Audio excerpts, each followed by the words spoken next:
비상계엄 사태 수사 상황 계속해서 사회부 백종규 기자와 함께 짚어봅니다. 어서 오십시오. 안녕하세요. 네, 안녕하세요. 자, 노상원 전 정보사령관의 수첩, 지금 경찰이 확보해서 조사를 이어가고 있는 상황인데 이 수첩에서 비상계엄과 관련된 내용이 담겨 있었다고 하는데 어떤 내용이 있었습니까?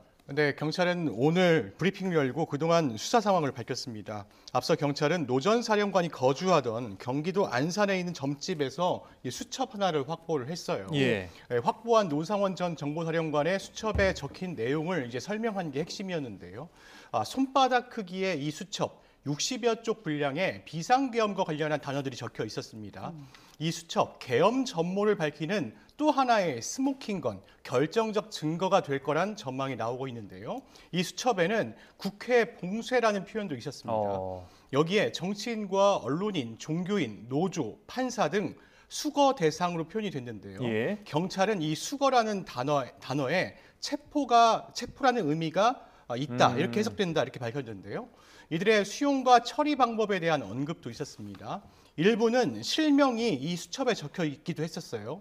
심지어 사살이라는 표현이 담긴 것으로도 확인됐는데요. 예. 계엄 선포 이후에 국회를 봉쇄하고 실제로 체포조 등을 운영할 계획을 세운 거 아니냐, 이런 의심이 있었는데요. 다만 포고령 관련 내용은 수첩에서 발견되지 않은 것으로 이제 확인이 되고 있습니다. 예, 결정적 증거가 될 수도 있는 이 수첩 내용을 보면 군이 계엄 요건을 만들기 위해서 북한에 무인기를 보내 국지전을 유도했다, 이런 단서도 흘러나왔다면서요?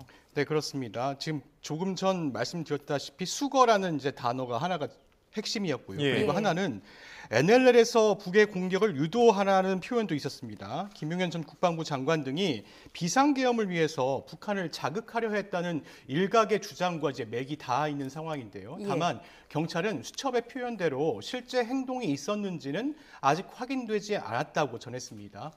우종수 국가수사본부장은 오늘 국회 행정안전위 전체 회의에서 오물풍선에 관한 표현도 있었던 것으로 기억한다고 말했는데요. 앞서 야권은 김 전 장관의 북한의 쓰레기 풍선 살포 지점에 대해서 원점 타격을 지시했다는 의혹을 제기했었어요. 또 우리 군이 무인기의 평양 상공 투입 등을 지시했다는 보도를 근거로 김 전 장관과 윤 대통령을 내란 외환죄로도 고발한 바 있습니다. 그러니까 노상원 전 정보사령관이 지금 진술을 하지 않는 상황에서 이 수첩이 나온 거라 경찰은 이 수첩에 담긴 내용을 중점적으로 수사할 것으로 보이는데, 다만 윤석열 대통령 측이나 김용현 전 국방부 장관 이쪽 측에서는 뭔가 이 대응 전략을 좀 세울 텐데 혹시 좀 예상되는 내용이 있습니까? 네, 이번 비상계엄을 사전에 준비했다는 정황은 이 수첩을 통해서 확인할 수가 있는데요. 이 때문에 계엄의 전모를 밝히는 결정적 증거가 될 수 있다고 경찰도 판단하고 있습니다. 경찰은 수첩 내용을 객관적인 물증으로 보고 있습니다. 그래서 이례적으로 구체적인 내용을 공개하고 수사에 대한 자신감도 밝혔는데요. 국회 봉쇄와 현직 판사, 정치인 등 체포 관련 내용은 지금까지의 수사 내용과 부합하는 내용입니다. 그리고 햄버거 가게 회동을 주도하고 계엄을 모의한 노상원 전 정보사령관은 진술을 하진 않고 있지만 관련자들의 대부분의 진술이 비슷한 상황이에요. 그러나 수첩의 증거 능력 한계도 분명 있을 수 있다는 그런 지적도 있습니다. 왜냐하면 윤석열 대통령 측이나 김용현 전 국방부 장관 측이 이게 수첩에 적힌 내용이 노상원 전 정보사령관의 개인 생각이라고 맞설 가능성도 있기 때문입니다. 이에 경찰도 단편적인 단어의 조각이라 전체 맥락까지 잘못 해석할 우려가 있다, 이렇게 전제를 두고 이야기를 했어요. 경찰은 일단 노 전 사령관의 수첩 안에 담긴 내용을 추가로 조사를 하고요. 그동안 나온 진술과 비교하는 수사 작업을 펼칠 것으로 보입니다. 예, 수첩에 관련된 수사 상황은 계속해서 지켜봐야겠고요. 노 전 사령관을 중심으로 한 이른바 햄버거 회동, 이 전모도 지금 밝혀지고 있죠?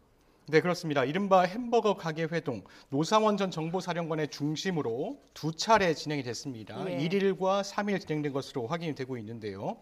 이들 회동 당시에 계엄사령부 합동수사본부 산하에 별도의 수사 2단을 구성하려고 준비를 했다는 정황이 나왔습니다. 단장을 포함해서 60여 명 규모의 3개의 부로 구성하려고 했다는 구체적인 상황도 나왔는데요. 경찰은 이들이 선관위 서버에 장악을 하는 것이 이들의 첫 번째 임무인 것으로 보인다, 이렇게 밝혔습니다. 수사 2단에 군 관계자를 배치한 인사 발령 문건까지 작성된 것으로 밝혀졌는데요. 경찰은 문건 작성 주체까지는 확인을 못했지만 포고령 발령 뒤에 김용현 전 국방부 장관이 봉투에서 문건을 꺼내서 전달하는 것을 확인했다. 이에 근거해서 인사 발령 문서까지도 작성됐던 것으로 확인됐다고 말했는데요. 경찰은 국방부로부터 해당 문건을 확보했다고 설명했는데 경찰은 비상계엄과 관련해 예비역 2명을 포함한 군인 15명이 피해자 신분으로 조사를 받고 있다고 전하기도 했습니다. 예. 뭐 그런가 하면은 추경호 전 국민의힘 원내대표도 내란 공범 혐의로 고발이 된 상황인데 오는 26일에 출석할 것으로 경찰이 통보를 했다고요? 네, 경찰은 추경호 전 국민의힘 원내대표를 아직 조사를 하지 못했습니다. 그래서 오는 26일에 출석할 것을 통보를 했는데요.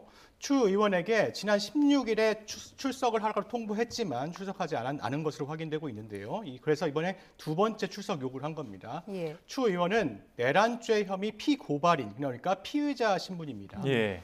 비상계엄 선포 당시 국민의힘 원내대표였던 추 의원은 우원식 국회의장에게 계엄 해제 표결 연기를 신청을 하고요. 비상의원총회를 당사로 소집하면서 국민의힘 의원들의 계엄 해제 표결을 방해했다는 의혹을 제기가 된 상태입니다. 예. 앞서 민주노총 등은 추 의원을 내란 사태 공범으로 경찰에 고발하기도 했습니다. 예. 지금 또 하나의 관심이 윤석열 대통령이 출석에 응할지 이 부분에도 관심이 쏠리는데 경찰은 출석을 한다면 합동 수사를 예고하고 나섰죠? 네, 그렇습니다. 이제 경찰의 생각인 건데요. 예. 공조보는 경찰 국가수사본부와 공수처 그리고 국방부 조사본부로 구성된 수사협의체입니다.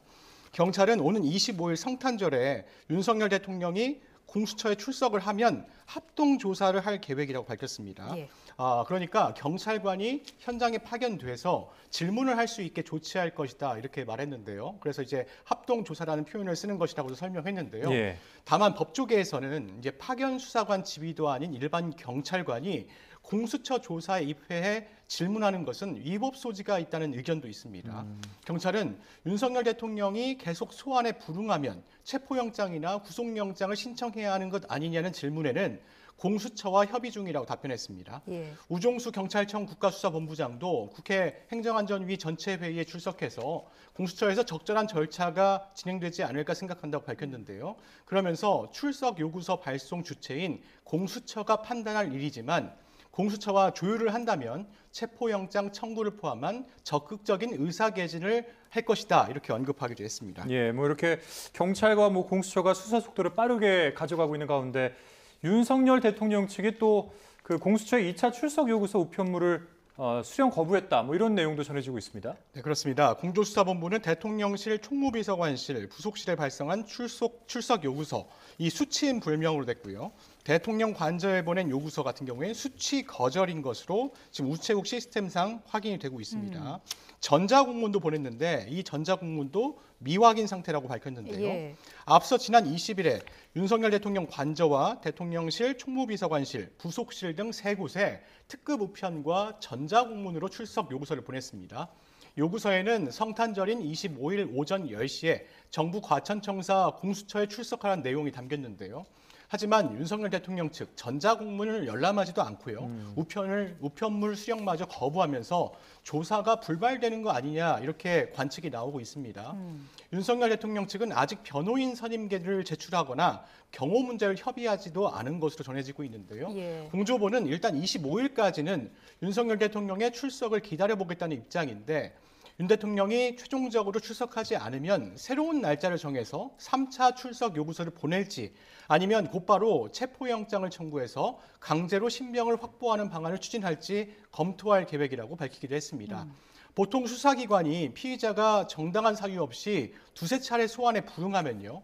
법원에 체포영장을 청구하는 게 이제 대부분의 일이거든요. 예. 근데 공수처는 윤석열 대통령 측이 고의로 출석 요구서 수령을 회피하는 것은 형사소송법상 체포영장 청구 요건인 출석 요구에 응하지 않을 우려에 해당한다고 판단하고 있습니다. 그렇군요. 일단 수취 거절, 이게 버티기 전략에 나선 거 아니냐 이런 비판도 지금 나오고 있는데 윤 대통령 측이 오늘 입장을 밝혔습니다. 수사보다는 탄핵 심판 절차가 우선돼야 된다. 이렇게 말을 했어요.